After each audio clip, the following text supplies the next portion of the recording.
Lina a-t-elle disparu à bord d'une voiture bleue? Si est une hypothèse qui revient souvent, depuis que l'adolescente de 15 ans s'est évaporée dans la nature. Or, un tel véhicule vient d'être repéré, plus loin, en France.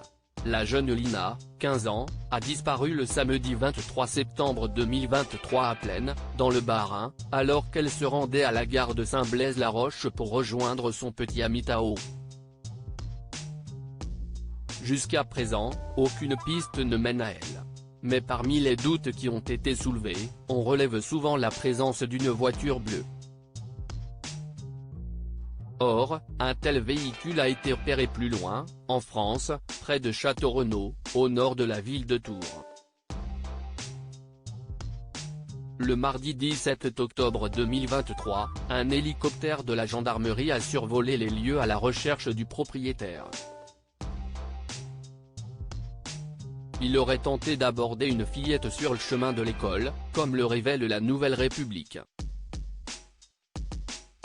Le conducteur aurait tenté de s'approcher de la fillette en lui faisant un signe de la main. Ce signalement a provoqué un dispositif de recherche de la gendarmerie. Il n'y a eu aucune violence ni tentative d'enlèvement, ce dispositif a vocation à lever le doute et à ne pas verser dans la psychose, rapporte Nord-Ouest. Bouleversée en arrivant à l'école, la petite fille avait décrit la voiture qu'il avait suivie comme étant une Dacia bleue. Voilà qui rappelle cruellement les hypothèses qui circulent déjà autour de la disparition de Lina. Un habitant octogénaire de Plaine avait effectivement avoir vu Lina, le jour de sa disparition, à bord d'une voiture bleue roulant en direction de Strasbourg avec un homme au volant.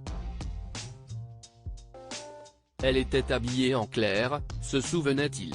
Elle a fait coucou en passant. Elle avait l'air normale. Elle n'avait pas l'air d'être soucieuse, elle n'a pas fait d'appel ou quoi que ce soit. Il y avait un monsieur à côté qui roulait. Elle venait de la route de Saulx vers Plaine. Cette route mène à Strasbourg. Le sens inverse de la gare. En ce sens, une maison située à 3 km de l'étudiante avait été fouillée le 6 octobre dernier. Les enquêteurs avaient procédé à des vérifications, à l'extérieur du domicile où étaient garés deux véhicules, à la recherche d'éventuelles traces ADN, notamment une présence possible de sang.